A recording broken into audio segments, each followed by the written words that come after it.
नमस्कार दोस्तों, चलिए जानते हैं उत्तर प्रदेश की 50 फटाफट बड़ी खबरों को सिर्फ 10 मिनट में। लेकिन उससे पहले आप यह वीडियो किस जगह से देख रहे हैं हमें कमेंट में जरूर बताएं। उत्तर प्रदेश आज अपना स्थापना दिवस मना रहा है। लखनऊ सहित सभी जिलों में सांस्कृतिक कार्यक्रम आयोजित किए गए। सरकार ने विकास और विरासत को एक साथ आगे बढ़ाने का संदेश दिया। मुख्यमंत्री योगी आदित्यनाथ ने उत्तर प्रदेश दिवस पर प्रदेशवासियों को शुभकामनाएं दी। उन्होंने कहा कि यूपी अब देश की अर्थव्यवस्था में बड़ा योगदान देने वाला राज्य बन चुका है। प्रधानमंत्री नरेंद्र मोदी ने उत्तर प्रदेश दिवस पर राज्य के लोगों को बधाई दी और कहा कि यूपी ने बीते वर्षों में इंफ्रास्ट्रक्चर और कानून व्यवस्था में बड़ी प्रगति की है। लखनऊ में आयोजित यूपी दिवस समारोह में कई केंद्रीय मंत्री शामिल हुए। मंच से निवेश, रोजगार और युवा सशक्तिकरण पर जोर दिया गया। प्रदेश सरकार ने वन डिस्ट्रिक्ट वन क्यूजीन योजना की शुरुआत की। इस योजना से हर जिले के पारंपरिक व्यंजनों को पहचान मिलेगी और स्थानीय रोजगार को बढ़ावा मिलेगा।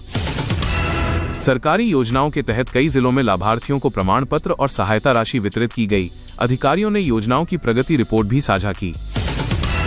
उत्तर प्रदेश में शिक्षा चौपाल कार्यक्रम आयोजित किया गया। ग्रामीण इलाकों में बच्चों की स्कूल उपस्थिति और शिक्षा की गुणवत्ता पर विशेष चर्चा की गई।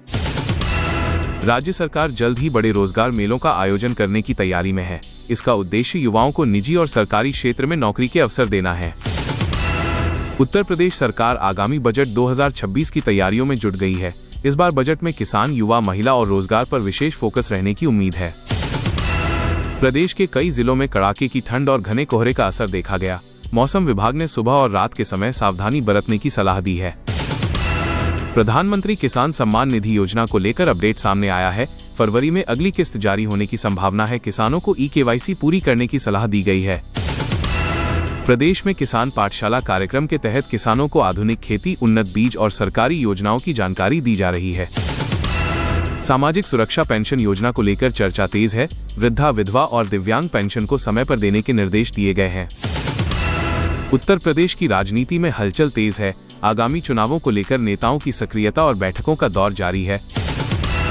प्रदेश के अलग अलग जिलों से प्रशासनिक और स्थानीय विकास से जुड़ी खबरें सामने आ रही हैं। अधिकारी कानून व्यवस्था और जन सुविधाओं पर लगातार नजर बनाए हुए हैं। उत्तर प्रदेश में सरकारी नौकरी की तैयारी कर रहे युवाओं के लिए राहत की खबर है। अलग अलग विभागों में नई भर्तियों की प्रक्रिया तेज की जा रही है। जल्द ही नोटिफिकेशन जारी होने की संभावना जताई गई है। यूपी सरकार की एक नई जन कल्याण योजना पर काम शुरू हो गया है। इस योजना का मकसद गरीब और मध्यम वर्ग को सीधी आर्थिक मदद देना है। योजना का पूरा खाका जल्द सामने आएगा। मुख्यमंत्री ने सभी जिलाधिकारियों के साथ समीक्षा बैठक की। बैठक में कानून व्यवस्था, विकास कार्य और जन शिकायतों के निस्तारण पर खास जोर दिया गया। लापरवाही पर सख्त कार्रवाई के निर्देश दिए गए। प्रधानमंत्री से जुड़े एक कार्यक्रम को लेकर यूपी में तैयारियां तेज कर दी गई हैं। प्रशासन को समय पर सभी व्यवस्थाएं पूरी करने के निर्देश दिए गए हैं। सुरक्षा व्यवस्था भी कड़ी की जा रही है। राज्य में ठंड और कोहरे को लेकर मौसम विभाग ने अलर्ट जारी किया है। कई जिलों में दृश्यता कम रहने की संभावना है। लोगों को सावधानी बरतने की सलाह दी गई है। कुछ जिलों में मौसम के कारण स्कूलों के समय में बदलाव किया गया है। प्रशासन ने बच्चों की सुरक्षा को ध्यान में रखते हुए यह फैसला लिया है। आगे स्थिति देखकर फैसला बदला जा सकता है। यूपी में सड़क और हाईवे प्रोजेक्ट को लेकर बड़ा अपडेट आया है। कई नई सड़कों के निर्माण को मंजूरी दी गई है। इससे रोजगार और यातायात दोनों को फायदा मिलेगा। सरकारी कर्मचारियों के लिए राहत भरी खबर है। वेतन और भत्तों से जुड़ी फाइलों पर तेजी से काम किया जा रहा है। जल्द ही आधिकारिक घोषणा होने की उम्मीद है। महिलाओं के लिए चलाई जा रही सरकारी योजनाओं की समीक्षा की गई है। सरकार ने कहा है कि लाभ सीधे पात्र महिलाओं तक पहुंचेगा। फर्जीवाड़े पर सख्ती होगी। यूपी में निवेश को बढ़ावा देने के लिए नई नीति पर काम चल रहा है। इससे युवाओं को स्थानीय स्तर पर रोजगार मिलने की उम्मीद है। उद्योगपतियों से बातचीत जारी है। किसानों के लिए फसल बीमा और मुआवजे से जुड़ा अपडेट सामने आया है। नुकसान का आकलन कर रिपोर्ट तैयार की जा रही है। पात्र किसानों को जल्द राहत मिल सकती है। राज्य में स्वास्थ्य सेवाओं को लेकर सरकार ने बड़ा निर्देश दिया है। सरकारी अस्पतालों में सुविधाएं बढ़ाने पर जोर दिया गया है। लापरवाह अधिकारियों पर कार्रवाई होगी। यूपी में कानून व्यवस्था को लेकर पुलिस को अलर्ट मोड पर रखा गया है। संवेदनशील इलाकों में अतिरिक्त फोर्स तैनात की गई है। आम लोगों से सहयोग की अपील की गई है। राज्य सरकार ने कहा है कि विकास कार्यों में कोई ढिलाई नहीं होगी। तय समय पर योजनाएं पूरी कराने के निर्देश दिए गए हैं। जनता को पारदर्शी व्यवस्था का भरोसा दिलाया गया है। उत्तर प्रदेश में सरकारी भर्तियों की प्रक्रिया तेज की गई है। पुलिस, शिक्षा और स्वास्थ्य विभाग में नई वैकेंसी पर काम चल रहा है। शिक्षक भर्ती से जुड़ी फाइलें आगे बढ़ाई गई हैं। सरकार ने कहा है कि योग्य अभ्यर्थियों को जल्द राहत मिलेगी। मुख्यमंत्री ने अधिकारियों को निर्देश दिया कि जनता की शिकायतों का निपटारा तय समय में किया जाए, लापरवाही बर्दाश्त नहीं होगी। यूपी में कड़ाके की ठंड और घना कोहरा बना हुआ है। प्रशासन ने सुबह और रात के समय सावधानी बरतने की सलाह दी है। सरकारी अस्पतालों में नई सुविधाएं जोड़ी जा रही हैं। ग्रामीण इलाकों में मुफ्त जांच और दवा उपलब्ध कराने पर जोर है। महिलाओं के लिए चलाई जा रही योजनाओं की समीक्षा हुई। सरकार ने पात्र महिलाओं से जल्द आवेदन करने की अपील की। राज्य में नई सड़कों और पुलों के निर्माण को मंजूरी दी गई है। इससे गांवों की कनेक्टिविटी बेहतर होगी। कानून व्यवस्था को लेकर पुलिस अलर्ट मोड में है। संवेदनशील इलाकों में गश्त बढ़ाई गई है।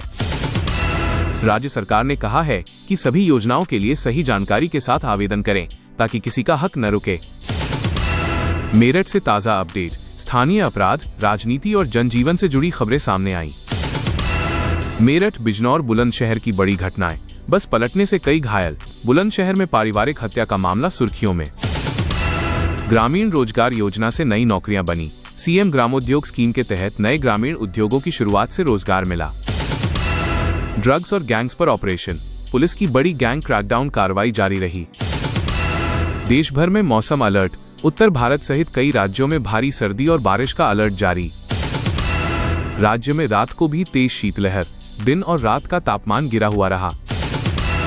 हाथरस भगदड़ मामले में हाईकोर्ट ने जिलाधिकारी और एसएसपी को तलब किया और अगली सुनवाई की तारीख तय की।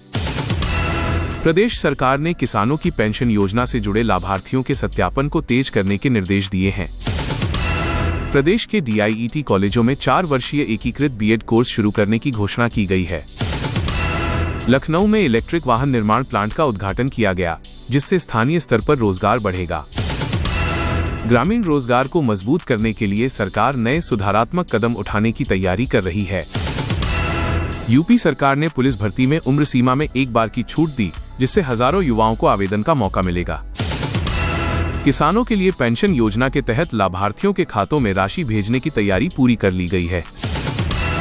यूपी सरकार ने सस्ती बिजली और बेहतर आपूर्ति के लिए ऊर्जा विभाग को नए निर्देश दिए हैं। प्रयागराज समेत कई शहरों में धार्मिक और सांस्कृतिक आयोजन जारी हैं। प्रधानमंत्री नरेंद्र मोदी की योजनाओं का लाभ उत्तर प्रदेश के किसानों और युवाओं को मिल रहा है। केंद्र सरकार की नई कृषि नीति को लेकर राज्य सरकार ने तैयारियां शुरू की हैं। अगर आप चाहते हैं कि आपको हर दिन सबसे पहले उत्तर प्रदेश की बड़ी खबरें मिलें, तो अभी वीडियो को लाइक करें और चैनल को सब्सक्राइब जरूर करें।